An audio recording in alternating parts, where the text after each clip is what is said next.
Mesdames et messieurs, chers téléspectateurs, bienvenue dans cette grande édition du journal universitaire qui clôture la semaine.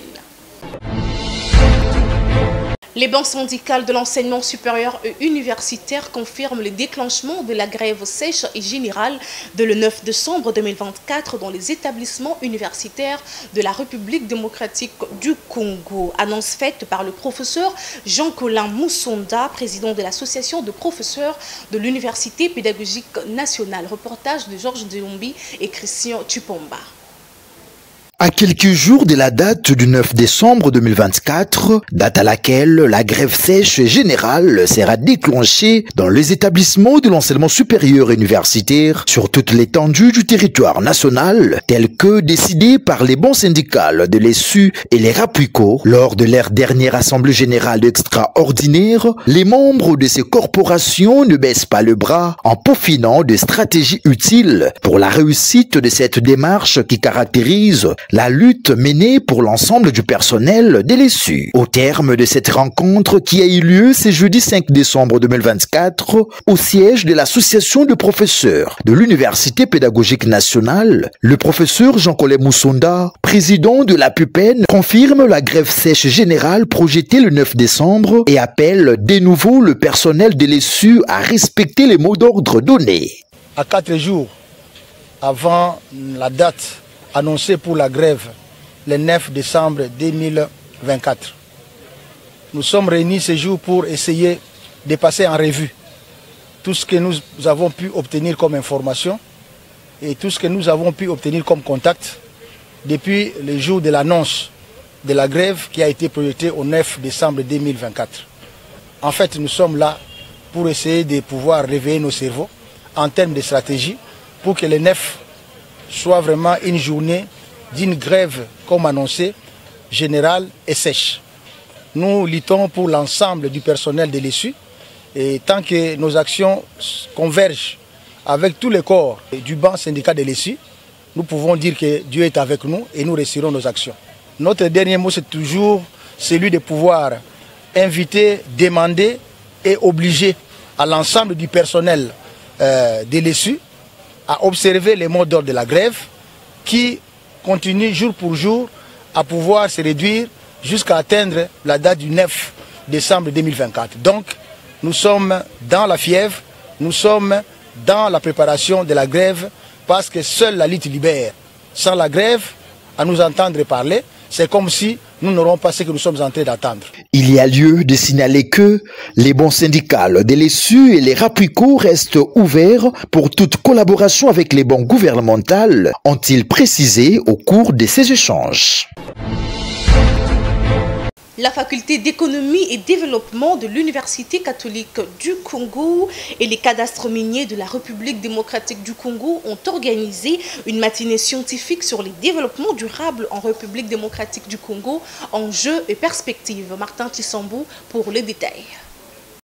Exploitation minière et développement durable en République démocratique du Congo, enjeux et perspectives, c'est le thème qui a été au centre de cette matinée scientifique organisée par la Faculté d'économie et développement de l'Université catholique du Congo en collaboration avec le cadastre minier de la RDC. Dans son mot d'ouverture, le professeur Abbé François Yumba, secrétaire général académique de l'UCC et représentant du recteur en mission, a relevé le bien fondé de ces genres d'activités dans le monde scientifique. Pour sa part, la sœur professeure Claudine Ndombi, doyenne de la faculté d'économie et développement de l'Université catholique du Congo, a fait savoir que cette matinée scientifique se présente comme un cadre idéal de réflexion, tout en remerciant le directeur général du cadastre minier de la RDC, Popol Mabolia Yenga, pour sa disponibilité. En développant le sujet relatif au principe du développement durable, Popol Mabolia Yenga, directeur général du CAMI, a souligné que ces principes doivent répondre aux besoins du présent sans comprendre la capacité de générations futures à répondre à leurs besoins. Il a en outre parlé aussi de l'exploitation minière qui doit satisfaire le besoin en santé, éducation, habitation et emploi. Le DG du CAMI invite le décideur et exploitant de reconquérir la souveraineté industrielle, que ce soit sur l'échelle nationale qu'internationale. Cette matinée scientifique s'est terminée par le jet des questions et réponses. La Haute École des commerces de Kinshasa en sigle a organisé une conférence scientifique sur le grand thème l'économie congolaise face aux enjeux de la mondialisation, l'intelligence économique, la géopolitique et la géoconfluence. La conférence a eu lieu le jeudi dernier dans la grande salle de la bibliothèque de cet établissement. Blaise Boucha signe cet élément. Leurs cogitations ont tourné autour du thème l'économie congolaise face aux enjeux de la mondialisation, l'intelligence économique, la géopolitique et la géoconfluence. Voici ce qui justifie la tenue de cette conférence scientifique organisée par la Haute École des commerces de Kinshasa le jeudi dernier en vue d'analyser les décisions qui se prennent dans le monde quant au commerce international, comme le souligne le directeur général de la ECOKIN, le professeur Edson Nyonsaba Sebigunda. Nous sommes une haute école de commerce de Kinshasa. Le monde bouge chaque jour. Vous avez vu le président des États-Unis sortant en Angola, vous avez vu le chef de l'État, Félix-Antoine Tshisekedi Tshilombo. À côté de lui, il y a de grandes décisions dans le monde qui se prennent et tout tourne autour du commerce international, des enjeux stratégiques, de la géopolitique. Il est important que nos étudiants, nos enseignants puissent débattre, puissent s'imprégner de ces réalités. C'est pourquoi cette conférence elle avait sa place et c'est notre coutume. Chaque 2 semaines, chaque semaine, nous nous rencontrons comme formateurs à côté de nos diplômés, nos finalistes pour réfléchir sur des thématiques d'actualité. C'est la vie de l'université. Cette messe scientifique a permis aux scientifiques de la Haute École des commerces de Kinshasa à cerner les défis que rencontre l'économie congolaise face aux sous-thèmes abordés. Les cas du thème général par le professeur Koumamboueni Jean-Robert qui a épinglé les défis de la mondialisation au détriment de l'économie congolaise tout en appelant l'élite congolaise à faire usage de l'intelligence économique pour diversifier l'économie de la République démocratique du Congo en ces termes. La mondialisation apporte et la richesse et le malheur. Alors maintenant, si vous voulez résister, comme le chef de l'État le parle, une économie résiliente, comment vous devez vous comporter? C'est d'abord de comprendre les enjeux. C'est la raison pour laquelle nous ne voulons pas y aller sans réfléchir sur quoi nous nous engageons. Tout le monde doit être impliqué, tout le monde doit être interpellé là-dessus. De manière à ce que nous ne pouvons pas simplement jeter la balle sur ceux qui nous dirigent, mais que ce soit la responsabilité collective. Alors, pour finir à ce que tu demandes là, j'ai parlé de la réforme des systèmes financiers, système monétaire, système éducatif et même sécuritaire. Sans cela, nous allons transformer notre pays en atelier économique. De son côté, le professeur Godempoï Kadima a, en se penchant sur un bref aperçu de l'économie du Congo et perspectives, passé en revue l'historique de l'économie de la République démocratique du Congo, tout en fustigeant la mauvaise gouvernance des dirigeants. Et pour éradiquer ces maux qui rongent la RDC, il a proposé la discipline des dirigeants, le respect de biens de l'État, l'orthodoxie financière, le dur labeur de la population et la bonne intelligence avec la communauté internationale pour s'imposer dans les conseils de nation. Il s'y est dénoté que la République démocratique du Congo doit relever les défis énergétiques, bancaires et avoir le contrôle sur les finances et la monnaie pour enfin asseoir son économie.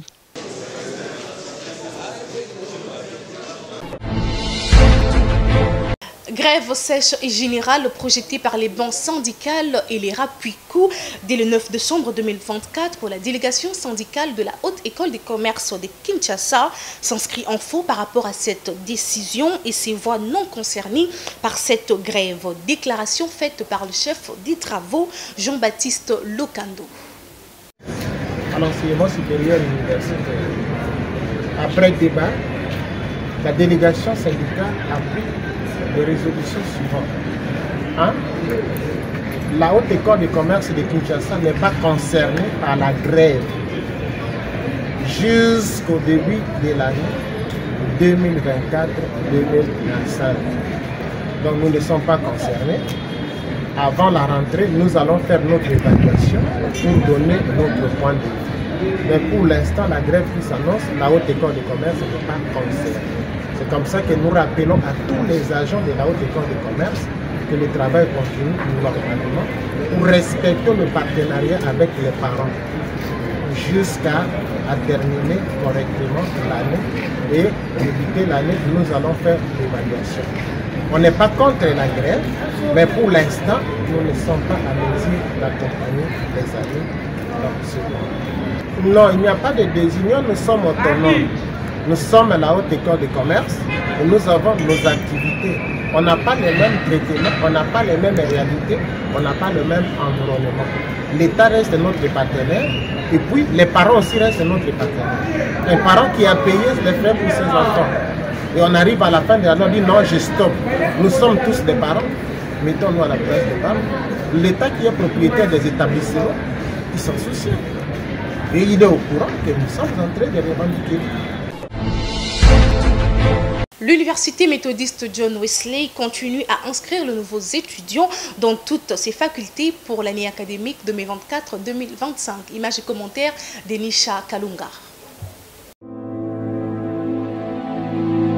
Étudiants et étudiantes congolais et congolaises, vous qui désirez poursuivre vos études universitaires, accroître votre connaissance et être pétri des valeurs incontestables, suivant les exigences du système licence, master et doctorat, l'université John Wesley reste la meilleure dans la formation des qualités des futurs cadres de la République démocratique du Congo. L'université John Wesley ouvre ses portes pour les inscriptions de nouveaux candidats dans toutes ses facultés, à savoir la faculté de sciences informatiques, la faculté de sciences de la santé, la faculté de sciences agronomiques et de l'environnement, la faculté de sciences économiques et gestion des entreprises, la faculté de sciences de la communication, faculté de sciences sociales, politiques et administratives, la faculté de droit et la faculté de théologie.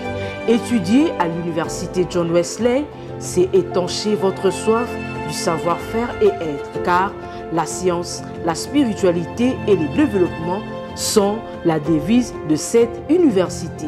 Pour vous qui êtes intéressés, voici l'adresse. Numéro 1, avenue du Palais du Peuple, commune de Lingwala, référence derrière le Palais du Peuple.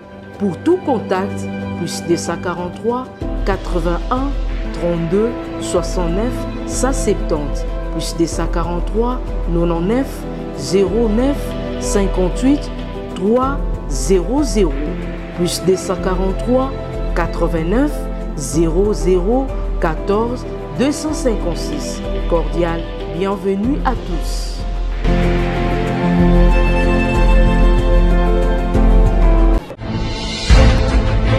Dans la province du Haut-Katanga, les étudiants nouvellement inscrits à l'Institut supérieur technique des Lubumbashi, chapeauté par le professeur Janon Pagnampagna, ont été chaleureusement accueillis par la communauté de cet établissement, ceci au cours d'une cérémonie d'asson organisée à leur honneur. Élément proposé par Georges Ndelumbi et Christian Tupomba.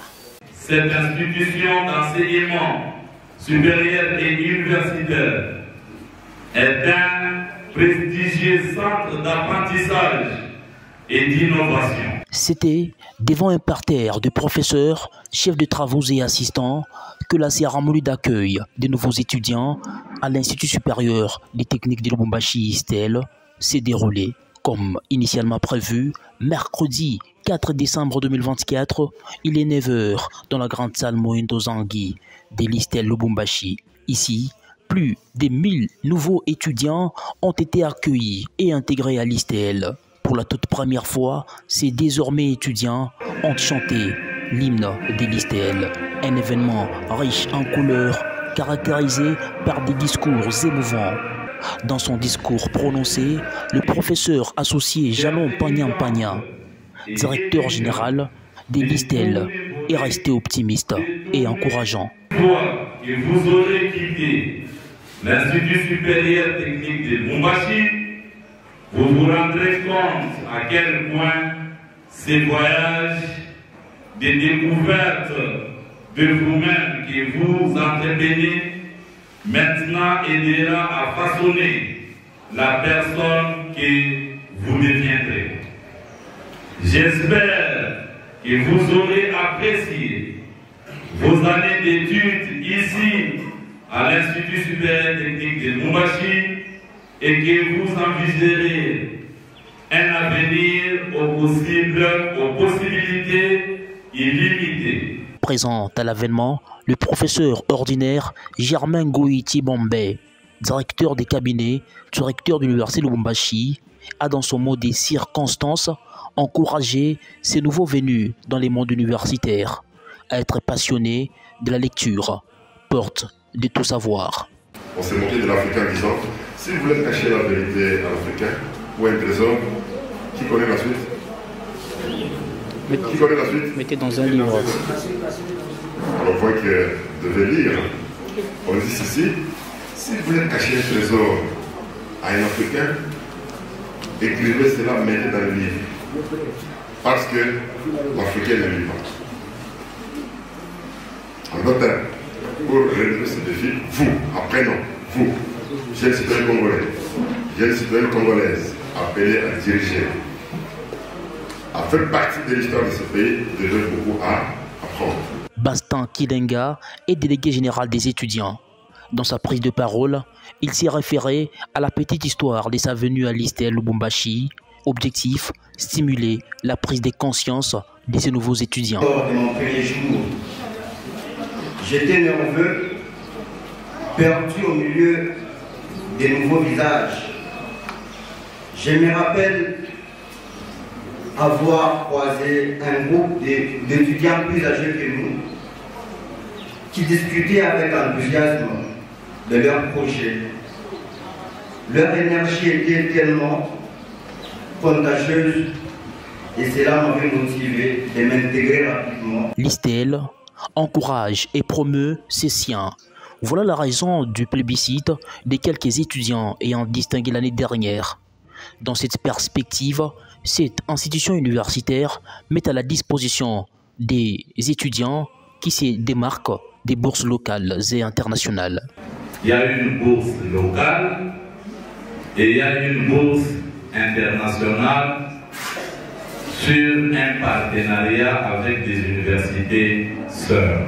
Au cours de cette cérémonie d'accueil, il était aussi crucial d'expliquer à ces nouveaux étudiants le fonctionnement du système éducatif LMD adopté par les autorités du pays depuis l'année 2021. L'heure était aussi à la présentation du comité de gestion de l'ISTEL Lubumbashi, ainsi qu'aux autres membres de l'ISTEL venus en circonstance.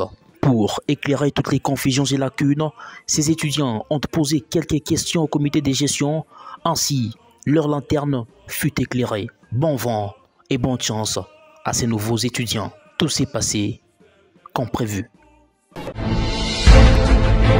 2 mois après l'ouverture de l'année académique, les activités académiques se déroulent dans la paix à l'ISP Gombe tout en respectant les calendriers académiques. Sur ce, les comités de gestion de cette institution dit non aux fausses informations circulant sur les réseaux sociaux par les personnes mal intentionnées sur la suspension de toutes les activités académiques dans cette institution. Constant fait par Nisha Kalunga et Blaise Bouchard.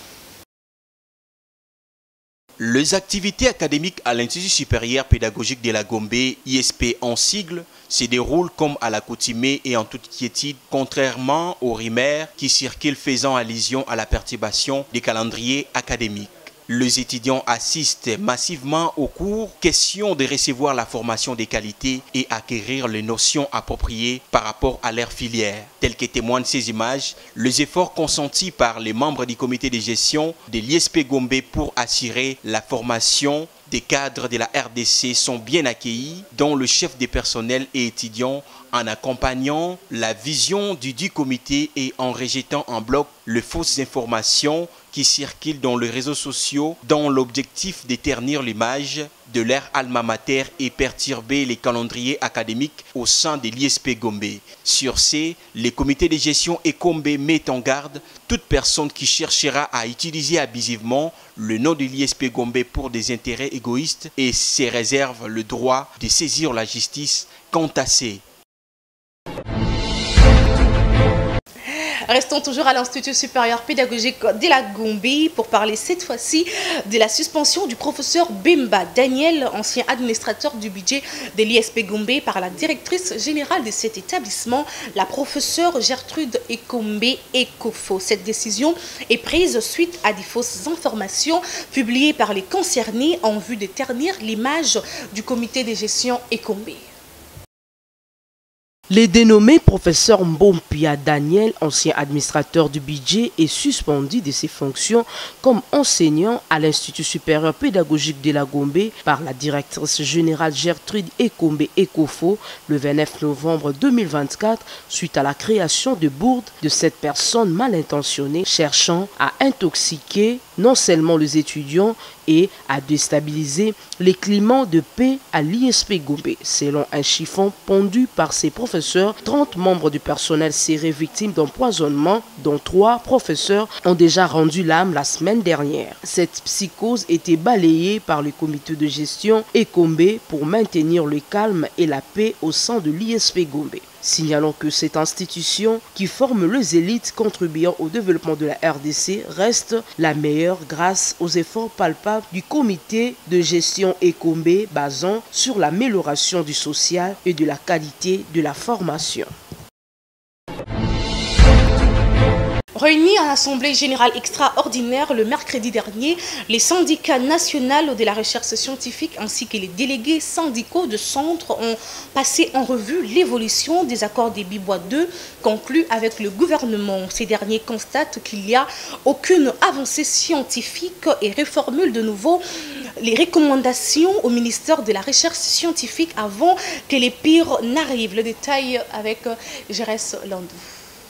Communiqué syndical numéro 24 par SNRS par 2024. Réunis à l'Assemblée générale extraordinaire ce 4 décembre 2024, le syndicat national de la recherche scientifique ainsi que les délégués syndicaux de centres, instituts et services spécialisés du ministère de la Recherche scientifique et d'innovation technologique constate avec regret, étonnement et désarroi que de tous les engagements pris par le gouvernement de la République à Bibois 2 pour penser aux mots et apporter de satisfaction aux revendications du personnel de ce secteur, aucun n'a connu un début d'exécution prouvant ainsi sa mauvaise foi. Parmi les revendications, nous citons notamment 1. Le paiement de soldes de barème de Bibois 1 et les paies complémentaires. 2. Le paiement des arriérés de 9 mois du complément de barème intermédiaire 2023. 3. Le paiement de primes de risques et de technicité, communément appelées primes spécifiques, aux institutions en règle. 4. Le contrôle et l'obtention des cartes frappe, ainsi que la mécanisation au salaire de base pour la majorité de nos agents qui ne touchent pas le salaire de base. 5. La régularisation en grade des agents. 6. L'allocation des primes de perte de pouvoir d'achat. 7. La convocation imminente de la commission permanente de suivi des accords de Bibois. Nous observons cependant que le gouvernement de la République a plutôt préféré utiliser la politique d'usure, d'enlisement, de distraction et de mensonges pour éviter d'honorer les engagements pris avec les banques syndicales. De ce qui précède, et tenant compte de la teneur du communiqué syndical, communiqué du syndicat national de la recherche scientifique numéro 23 par SNRS par 2024 du 30 octobre 2024 qui mettait en demeure le gouvernement quant à le syndicat national de la recherche scientifique et tout le personnel ont pris la décision suivante. 1. La reprise de la grève générale dans tous les centres, instituts et services spécialisés du ministère de la Recherche scientifique et innovation technologique a daté de ce mercredi 11 décembre 2024. Et cela sur toute l'étendue de la République. 2. La reprise du travail ne pourrait intervenir qu'après satisfaction totale des engagements précités faits à Kinshasa le 4 décembre 2024. Pour le syndicat national de la recherche scientifique, le président Okito Rimbo, le secrétaire général Kumpel Onkan Vani. Je vous remercie.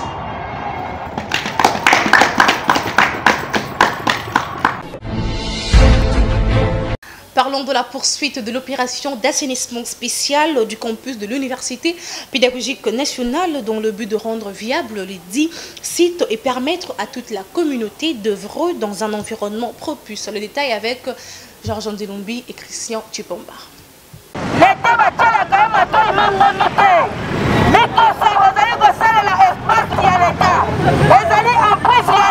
L'opération d'assainissement du campus de l'Université pédagogique nationale que dirige la professeure ordinaire Yvonne Ibebeke se poursuit avec détermination d'assainir cet environnement afin de doter la communauté universitaire un cadre digne et approprié pour les travaux purement scientifiques. Après le lancement de ces travaux au niveau interne de l'UPEN, les comités de gestion Ibebeke, à travers une collaboration mise en place avec l'unité spéciale pour la protection de l'environnement, USPE en sigle, ont procédé à l'évacuation des commerçants œuvrant dans le périphérie de l'UPEN, tout en abolissant le kiosque et autres objets placés à l'endroit non approprié et qui sont à la base de l'insalubrité constatée tout autour de l'UPEN. Les établissements universitaires de la République démocratique du Congo sont appelés à redorer leurs images d'antan. Voilà ce qui justifie cette démarche menée par les autorités de l'UPEN après sensibilisation et la mise en demeure adressée au préalable à ces commerçants qui n'ont pas malheureusement pris des dispositions utiles pour évacuer leurs biens et libérer les espaces. La loi est dure, mais c'est la loi, dit-on.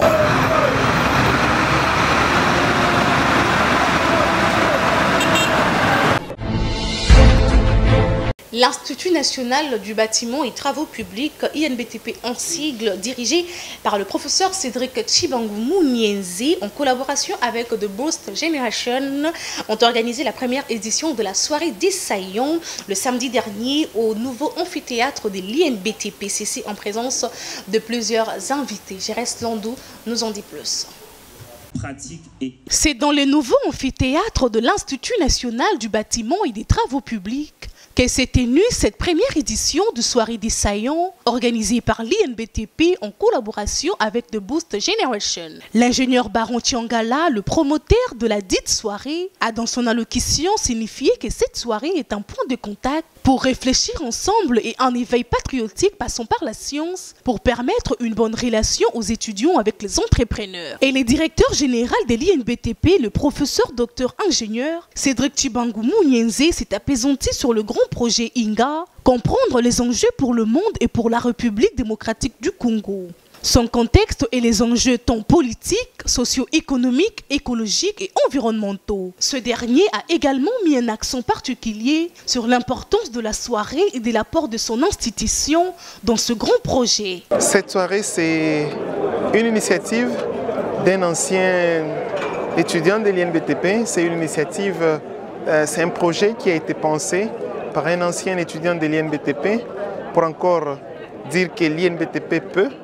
Et il nous a approchés pour essayer de partager avec nous la vision qui embrassait parfaitement notre vision, celle de faire des intellectuels de ce pays des piliers pour le développement de notre nation. Et à partir de ce moment, nous avons réfléchi ensemble pour essayer de voir quels étaient les projets d'envergure, quels étaient des projets de défis de relèvement de notre pays.